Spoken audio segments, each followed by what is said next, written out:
Hello friends, welcome to the channel. आज हम उसी लेक्चर को आगे कंटिन्यू कर रहे हैं जो हमने लास्ट टाइम स्टार्ट किया था। That is what are the characteristic features of living organisms. तो पार्ट 2 लेके आज आए हैं, जिनमें पहला फीचर जो लिविंग ऑर्गेनिजम्स को डिफाइन करता है वो है growth. Right, growth is defined as a permanent and an irreversible change in any organism. Right, किसी भी एक ऑर्गेनिज्म में जब एक इरिवर्सिबल और एक परमानेंट चेंज अगर आप देखें तो उस एक फिनोमेना को हम ग्रोथ कहते हैं. Right, growth can be seen in the increase in the mass, volume, shape, size of any cell of any organism or even a whole organism. Right, तो हमेशा याद रखिए ग्रोथ एक सेल की भी हो सकती है, एक ऑर्गन की भी, और एक पूरे के पूरे ऑर्गेनिज्म की भी. राइट, प्लांट स्पीशीज की बात करें तो प्लांट में जो ग्रोथ का प्रोसेस है वो थ्रू आउट कंटिन्यू रहता है. It is a continuous process that takes place throughout their life. लेकिन एनिमल्स में growth is a restricted process. किसी एक सर्टन एज के बाद एनिमल सेल्स अपनी प्रॉपर्टी जो है डिवाइड करने की वो खो देते हैं. राइट, और फिर सिर्फ और सिर्फ बॉडी में डिवीजन जो है वो तभी हो सकती है when there is the requirement for the replacement of the damaged tissue. Right, अगर आपके कभी आप देखें, अगर आपकी स्किन पे किसी भी तरीके का कोई इंजरी है, कोई बर्न मार्क है, तो थोड़े दिनों के बाद आप देखते हैं कि वहाँ पर एक न्यू स्किन जो है वहाँ पर अपीयर हो सकती है. Right, so what is this? This is the replacement of the damaged cell with the new ones. Right, लेकिन अब ग्रोथ जो है उसके लिए हमें कुछ चीज़ों की ज़रूरत पड़ती है. So for the growth of any organism we need two types of the substances. One is the apoplasmic and another is the protoplasmic substances. Apoplasmic and protoplasmic substances. Apoplasmic substances वो substance है जो non living material है, लेकिन वो कहीं ना कहीं उस एक सेल का मेन कंपोनेंट ज़रूर बन जाते हैं. और इसमें जो मेन एग्जांपल्स आती हैं वो है जैसे सेल वॉल है, मैट्रिक्स है, बोन और कार्टिलेजेस में पाए जाने वाला matrix.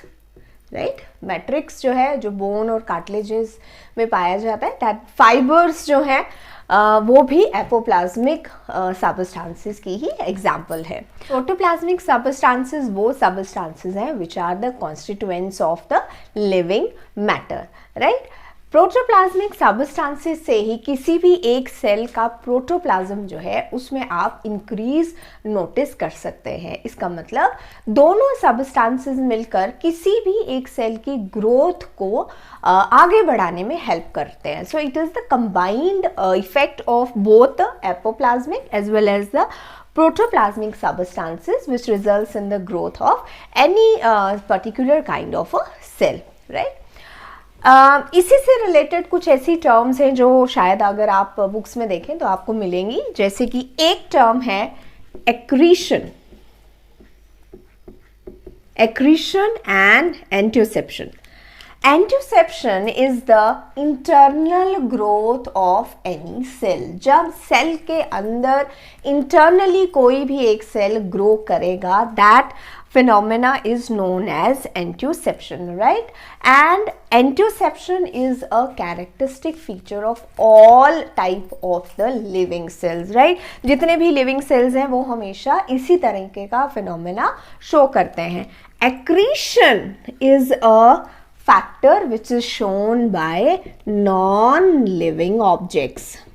Right, non living objects जब अपने साइज में ग्रो कर जाते हैं तब वो फिनोमेना कहलाता है एक्रीशन. राइट, सो एक्रीशन की जैसे एग्जांपल अगर हम हर साल देखते हैं, पहाड़ जो है हमारे माउंटेन्स हैं उन पे हर साल स्नो डिपॉजिट होती है, डस्ट होती है, सैंड आ जाती है, मिनरल्स आ जाते हैं, तो उससे हाइट उसकी जो है ऑटोमेटिकली इंक्रीज कर जाती है.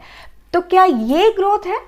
राइट, इसको हम ग्रोथ नहीं बल्कि इसकी जगह एक नया टर्म यूज करते हैं और उसका नाम है accretion. Right, so non living things भी अपनी हाइट, अपना मास, अपना वॉल्यूम जरूर बढ़ा सकते हैं, but that change is always an external change. Internally उनमें किसी भी तरीके का कोई भी चेंज नहीं आता है. इसीलिए हम नॉन लिविंग थिंग्स की ग्रोथ को हम एक्रीशन के नाम से जानते हैं. राइट अब दोनों में हम देख रहे हैं वॉल्यूम बढ़ रहा है, मास बढ़ रहा है. तो इसीलिए ग्रोथ को हम कभी भी किसी भी लिविंग ऑर्गेनिज्म का एक डिफाइनिंग फीचर मानकर नहीं चलते हैं. Right so growth is not at all the defining property of the living organism. Reproduction is defined as the process of the production of the new progenies from the pre-existing life forms. Right अपनी ही life forms को आगे बढ़ाने की जो एक प्रक्रिया है उसको हम reproduction का नाम देते हैं. It is of two main types, sexual and asexual type. In the asexual type there is no fusion of the gametes, therefore जो भी सेल उसमें से डिराइव होते हैं वो बिल्कुल वैसे ही होते हैं जैसे कि उनके पेरेंट सेल्स हैं. उनमें किसी भी तरीके का कोई भी डिफरेंस आप नोटिस नहीं कर सकते. राइट दूसरी तरफ है sexual type of the reproduction which involves the fusion of the two gametes. Male gametes और फीमेल गैमीट फ्यूज करते हैं और एक नया सेल बनता है जिसका नाम है जाइगोट. राइट और वही जाइगोट आगे जाके डेवलप करता है किसी भी एक मल्टीसेल्युलर ऑर्गेनिज्म में. राइट तो ये जो फीचर है fusion of to gametes, this steps actually helps in the production of variation. Differences लाने में, वेरिएशंस लाने में ये मोड जो है रिप्रोडक्शन का, सेक्सुअल मोड जो है, बहुत इंपॉर्टेंट पार्ट प्ले करता है. Right and sexual reproduction is always responsible for the evolutionary processes. ये बहुत ही important step है evolution में. तो we are going to study the importance of sexual reproduction in the upcoming lectures. Reproduction को भी हम defining criteria नहीं मानते हैं living organisms का. क्यों?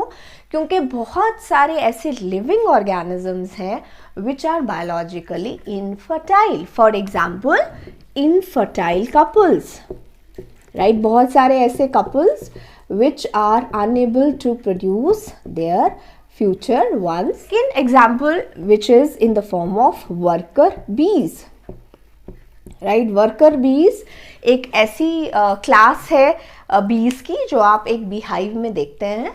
वर्कर बीज जैसे इनका नाम ही है वर्कर बीज, ये उस एक हाइव का सारा काम करते हैं. So these worker bees are also biologically infertile. उसके बाद we have another example in the form of a mule which is actually a cross between a horse and a donkey. So ये सभी के सभी जो भी examples हमने अभी यहाँ दी हैं, these all are the living organism but they lack the property of reproducing their younger ones, right? तो ऐसा नहीं है कि ये living organisms की category में हम नहीं डालते हैं, right? So again, reproduction cannot be defined as one of the fundamental characteristics of the living organism, right? So next parameter which we are going to study, homeostasis. Homeostasis, right? It's not hemostasis, it is homeostasis. Homeostasis एक ऐसा phenomena है किसी भी एक living organisms का to maintain a constant favorable conditions so that the survival can be, it can be continued. किसी भी एक living organism जो है हर तरह की सराउंडिंग से वो घिरा हुआ है, लेकिन सराउंडिंग्स के हिसाब से हम कभी भी अपने आप को इतना नहीं ढाल देते. जैसे अगर बाहर का टेम्परेचर अगर 50 डिग्री है या 60 डिग्री है तो हमारी बॉडी का टेम्परेचर 50 या 60 पे नहीं पहुंचता है, वो उतना ही रहता है जितना कि नॉर्मल टेम्परेचर होना चाहिए, राइट? सो इसका मतलब हम में लिविंग ऑर्गेनिजम्स में एक ऐसी प्रॉपर्टी है जिससे वो अपनी बॉडी कंडीशंस को एक कांस्टेंट फेज में रख सकते हैं, और यही कांस्टेंट फेज को मेंटेन करना is the property of homeostasis. So homeostasis is defined as the property of the living organism to maintain constant body conditions in order to make their survival very much possible, right? इसमें हम दो examples जो बहुत ही popular हैं, one is the thermoregulation. Thermal regulation, the process of maintaining a constant body temperature, right? हमारी body का temperature constant maintain करना is the process of thermal regulation.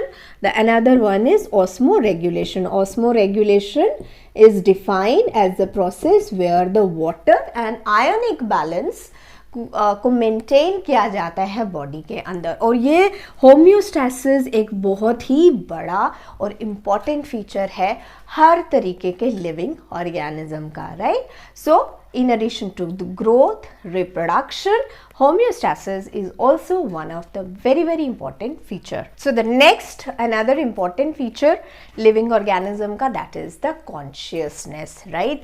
Consciousness का मतलब है awareness, अपने आसपास जो भी चीज़ें हो रही है उसके बारे में आप कितने अवेयर हैं, कितने जागरूक हैं, that is the property of being conscious, right? इसको हम responsiveness का भी नाम देते हैं. So consciousness is also known as responsiveness. Response करना, अपने आसपास की चीज़ों की तरफ respond करना is the property of all living organism. छोटे से छोटा भी organism भी responsiveness, consciousness की property लेकर चलता है, right?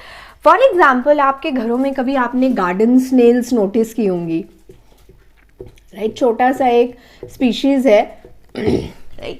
उसको भी थोड़ा सा अगर आप थोड़ा सा भी टीज करें, थोड़ा सा उसको तंग करें, तो व्हाट इट एक्चुअली डू, अपने आप को उस शेल के अंदर ले जाता है, राइट? सो एक छोटे से छोटे ऑर्गेनिज्म में भी अपने स्टिमुलस के लिए जो आप उसको स्टिमुलस दे रहे हैं उसके ऊपर रिस्पॉन्ड करना बहुत ही अच्छे तरीके से आता है, right? So for the consciousness we are studying two main terms repeatedly, एक है स्टिमुलस और एक है response, right? Stimulus is any change in the external environment, आपके एक्सटर्नली किसी भी तरीके की कोई भी एक चेंज है तो वो कहलाती है स्टिमुलस, राइट? स्टिमुलस एक फिजिकल फैक्टर की फॉर्म में हो सकता है, जैसे कि टेम्परेचर, राइट? बहुत सारे ऐसे प्लांट्स हैं which actually show the process of photoperiodism, right? Light की तरफ अपना रिस्पॉन्स देना, तो that is the feature of plants, right?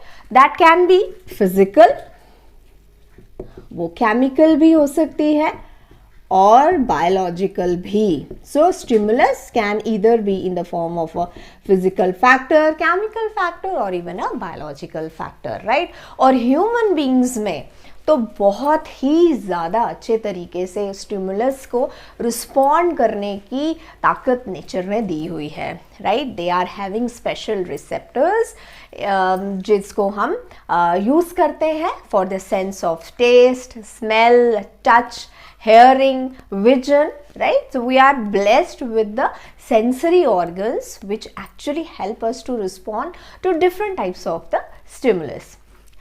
Then the another term, that is the response. Response is actually a change that is brought up by any animal, by any plant or any other species. जो stimulus हम उसको दे रहे हैं उसके बाद वो कैसी change ला रहा है, उस चेंज को हम रिस्पॉन्ड कहते हैं. So response is actually a change to a particular change which is in return to a stimulus, right? जैसे अगर हमारे हाथ पे एक बहुत ही एक्सीडेंटली एक गर्म चीज़ को अगर हमने टच किया है तो हम कितनी जल्दी अपना हाथ जो है वो पीछे लेके जाते हैं. और प्लांट में तो आपने बहुत ही अच्छे तरीके से एक प्लांट जिसको हम हिंदी में छुई मुई भी कहते हैं, उसका दूसरा नाम टच मी नॉट भी है, right? It is also known as mimosa. So उसके लीव्स को जैसे ही आपका टच जो है वो लगेगा तो what it actually do, it undergoes the folding of the leave. उसके लीव्स उसी वक्त फोल्ड हो जाते हैं.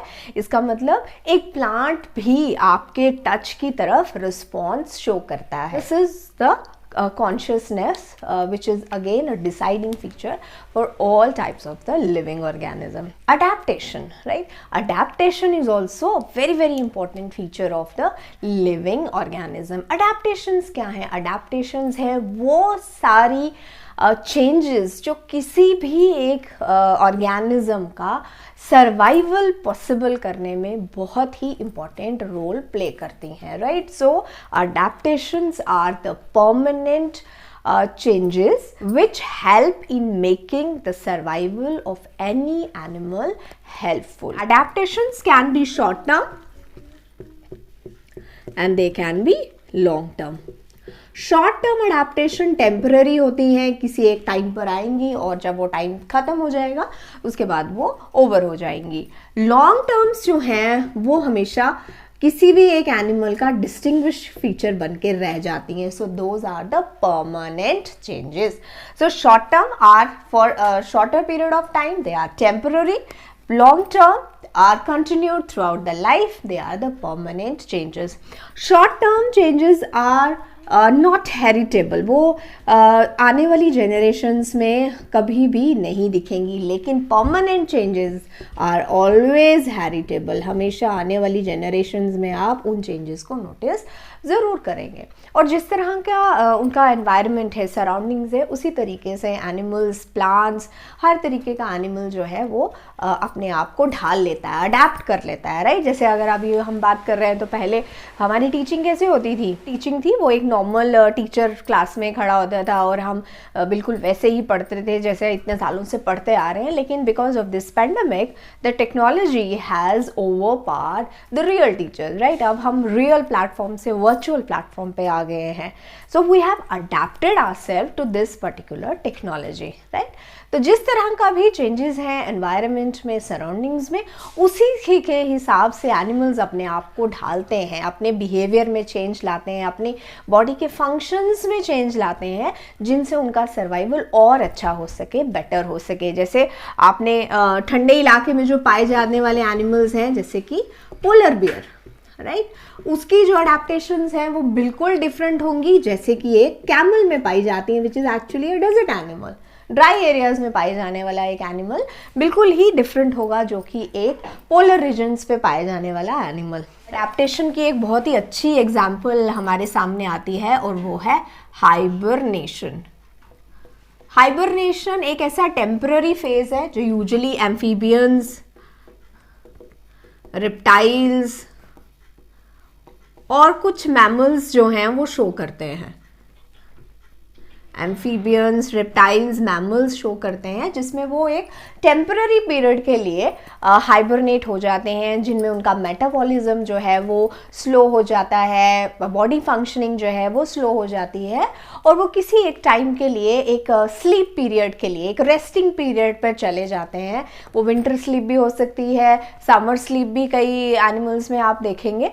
सो वो एक पीरियड जो है वो भी एक अडेप्टेशन का ही it is one of the examples which is included under the heading that is the adaptation. Repair and regeneration, right? जितने भी living organisms हैं उनमें ताकत है to undergo the process of repair and regeneration. So repair and regeneration are defined as the processes in which the living organisms are able to renew, to repair, to regenerate their body cells or even body parts, right? जो renew कर सकते हैं, repair कर सकते हैं, regenerate कर सकते हैं अपनी बॉडी के सेल्स या बॉडी के पार्ट्स, राइट? जैसे हम कहीं पर भी, जैसे अभी पहले ही एग्जांपल हमने डिस्कस कर ली है कि जब भी स्किन पे किसी भी तरीके का कोई कट है, वूंड है, बर्न इंजरी है, थोड़े दिनों के बाद आप देखिए नए सेल्स आ जाएंगे. So this is the process of repair, right? Second, आप लिजर्ड की एक बहुत ही फाइन एग्जाम्पल है. कभी उसकी टेल अगर कट हो गई है तो कुछ दिनों के बाद अगर आप नोटिस करेंगे तो उनमें रीजनरेशन जो है बहुत ही अच्छे तरीके से हो सकती है और फिर एक नई टेल जो है वो वहाँ पर आप देखेंगे, राइट? फ्लैट वर्म्स में तो रीजनरेशन की जो पावर है सबसे अच्छे तरीके से आप उस पर नोटिस कर सकते हैं। जब आप किसी भी एक फ्लैट वर्म को अगर एक्सीडेंटली उसका कोई एक सेगमेंट जो है वहाँ से कट हो जाए, अलग हो जाए मदर बॉडी से, तो भी वो इंडिविजुअली वो उस एक फ्रेगमेंट से ग्रो कर सकता है। So again a very very important feature that is the repair and regeneration, right? So this completes the first part of the very first lesson of the biology, जिसमें हमने वो सारे पार्ट्स पढ़े हैं जो कि किसी भी एक लिविंग ऑर्गेनिज्म को लिविंग स्टेटस प्रोवाइड करते हैं, राइट? जिसमें हमने पढ़ा ऑर्गेनाइजेशन, सेलुलर ऑर्गेनाइजेशन, ग्रोथ पढ़ी हमने मेटाबॉलिज्म देखा, हमने अडेप्टेशंस देखी, हमने रिप्रोडक्शन देखा और हमने रिपेयर और रीजनरेशन भी डिस्कस किया, राइट? आई होप ये लेक्चर्स, इसमें जो एग्जाम्पल्स हम दे रहे हैं आपके लिए बहुत ही ज़्यादा हेल्पफुल रहेंगे। और किसी भी तरीके का आपको कोई भी डाउट हो आप कमेंट सेक्शन में कमेंट कर पूछ सकते हैं। I hope this will prove very helpful for all the students. Please like, share, comment and subscribe my YouTube channel. Thank you very much. Stay safe.